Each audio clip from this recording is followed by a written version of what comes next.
Well, hello everyone. Welcome to my first video for Shawn Petite's creative team this year.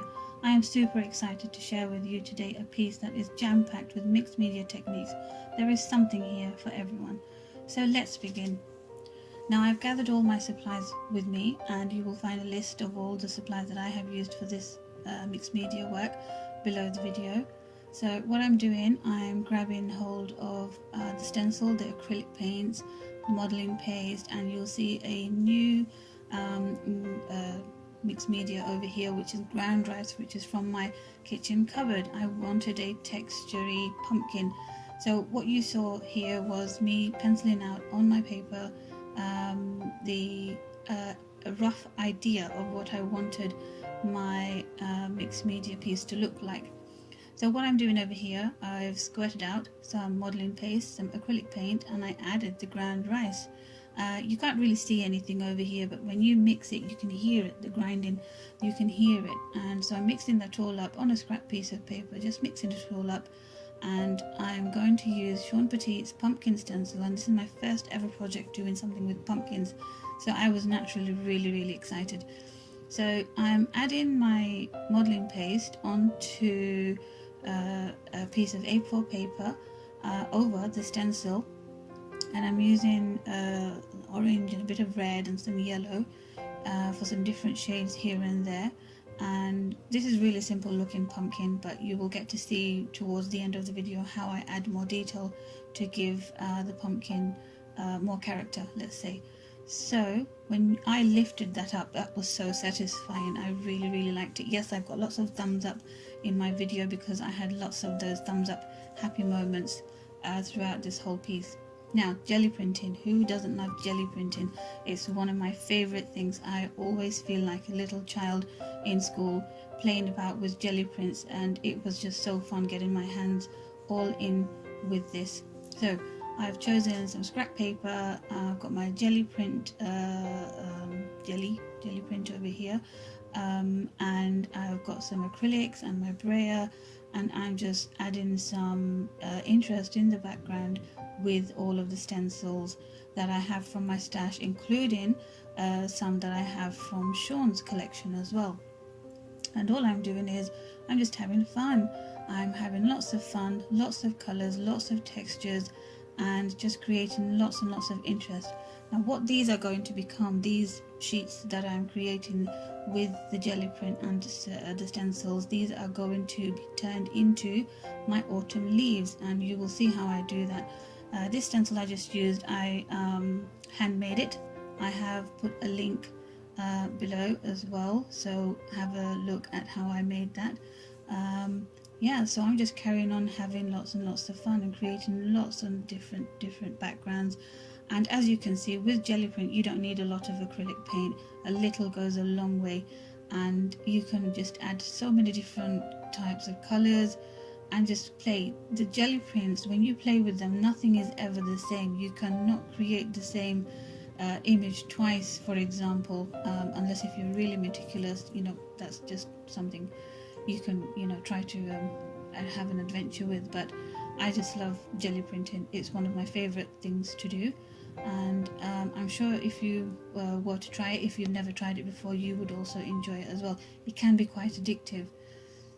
So here I am, I'm just continuing with lots of different stencils, and I've finished all of them, left them to dry.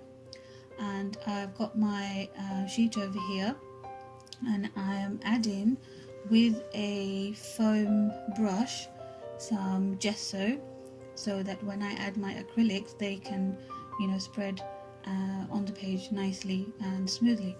And even with the gesso added to it, if it's a bit lumpy, that's not a problem, because it's going to be really textury. This whole piece is full of texture. If you're a texture loving person, then this is for you. So blobbing on my acrylics and using my foam brush again, I'm just painting throughout my sheet anyhow that I like. So there's no formality in this, no uniform in this. I've chosen some autumn themed colors like the orange and the brown, touch of red, and I'm just adhering, adding those colors in the background with no formal brush strokes, let's say. And to add more interest to that, I'm using some stencils from my stash again and just blobbing them with my blobbing the paint with my foam brush throughout. And it's really easy using one of those foam brush. It's a bit like using those makeup sponges, you know, if you use them for mixed media. We mixed media artists, we use everything and anything that we can find that we know is useful for our mixed media works. So here I am continuing using more stencil. This is one of my favorite stencils, the bricks. You can do so much with bricks. And then this is another favorite of mine. I've got so many favorites. There's no end of my having favorites. I've got favorite techniques, favorite this, favorite that, and you know, that's why I love mixed media. I could never get bored of mixed media. And even when you finish a piece of work, you actually get to look at a piece of work. My eyes just wander from one place to another. And if I know I've made that piece, then I know the story behind it. I know how I created that section. I know what went to that, what thought was on my mind. And it's also fun to see. I've done so many mixed media pieces and how other people interpret it, because that same piece of work that you have created, it gives a different story to another person and they read it in a different way. And I just find that fascinating.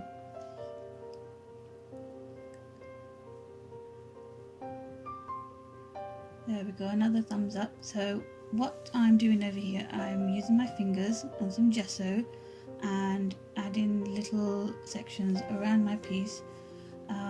The white actually does a lot of good and it brings out a lot of good elements to the piece.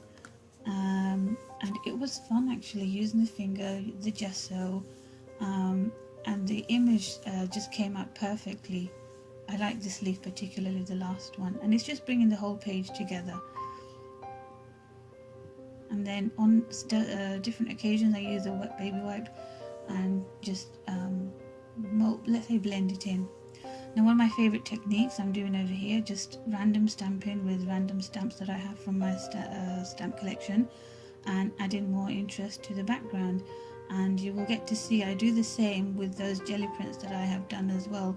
I didn't use anything different. I stuck to those 3 stamps just to keep everything in line, let's say, and matching up. This is one of my favorite stamps. The shapes on it and the images, it's just perfect to create backgrounds.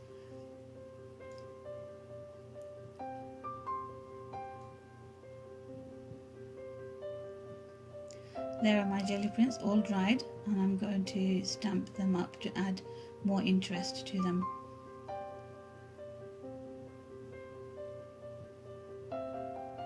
And I'm only just showing the 2 so that you get an idea of what I'm doing.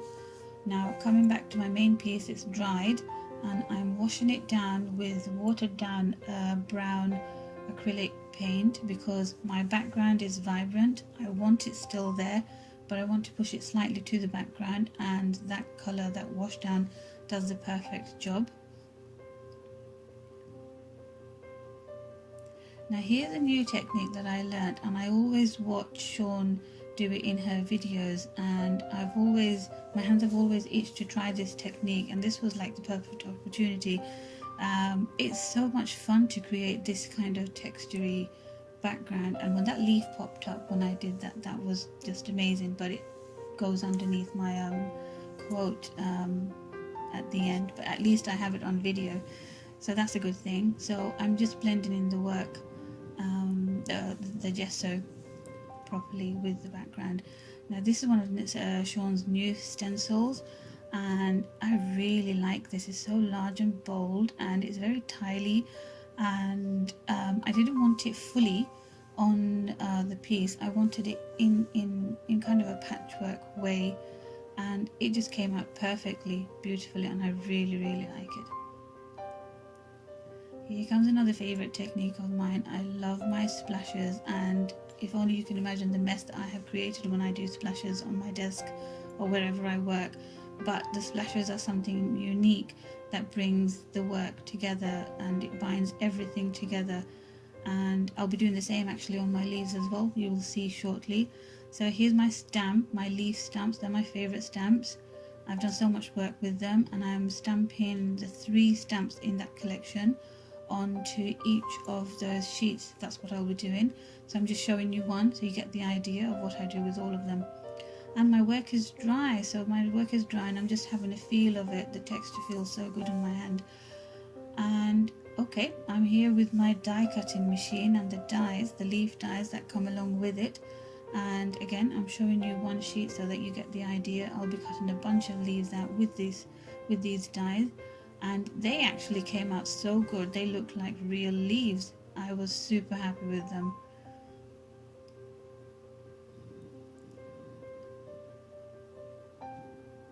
And here's the last one.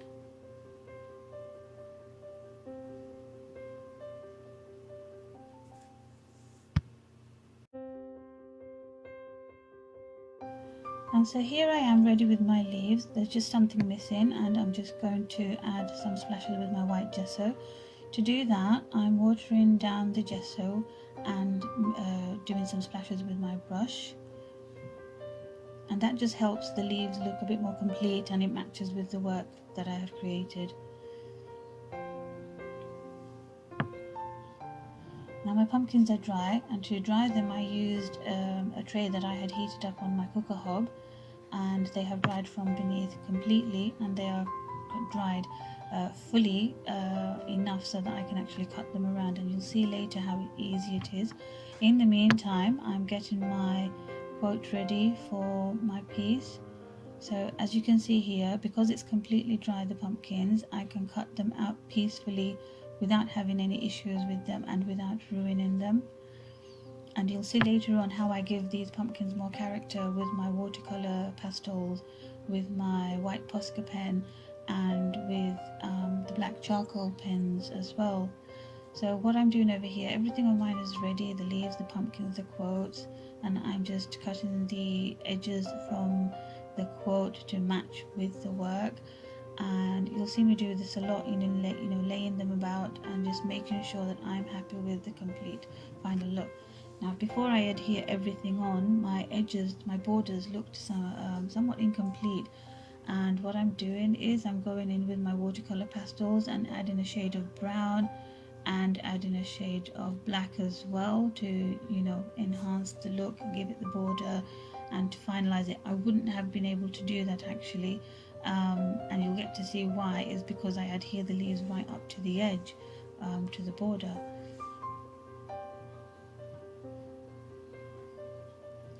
I did a touch of red here and there as well for some more colour. Now I'm using matte gel to actually lay down everything. Matte gel worked best for me for this project because of the thickness of the pumpkin particularly, and making sure that everything was adhered down fully and strong and firm. And the quote looked a bit alone at the top there, so I added 2 leaves there as well.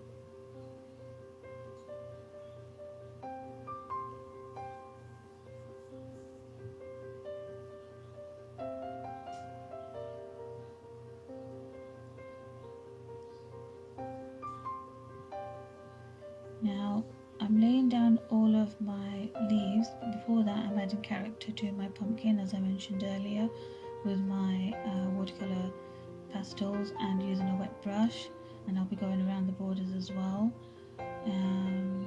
Yeah, and then I'll start off by laying down my leaves as naturally as possible, and then laying down my pumpkins as well, making sure that they're adhered down fully, firmly, and then I'll be adding some leaves on top of the pumpkins as well.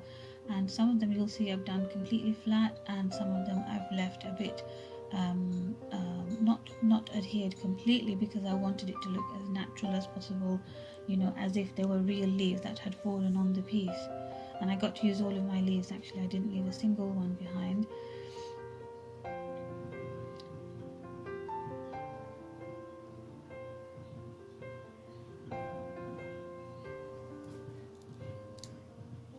And there's my pumpkins. I'm adding them to my piece, and I'm going to add my leaves now as well. I had so much fun creating this piece. It was so nice. I actually do one every year, something with autumn, because it's my favorite season. I always like to create something or the other with the autumnal theme.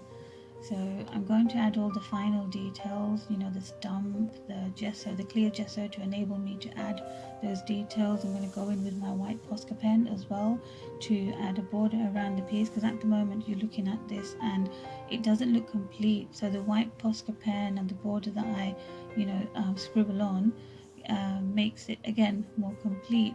So everything, all the elements that I am adding on to here, they're all to make my piece come to life and to look complete and to feel complete, even for my satisfaction. So I really hope you enjoyed watching this. I thoroughly enjoyed making this. Do check out Shawn's website for her stencils and all her fascinating work.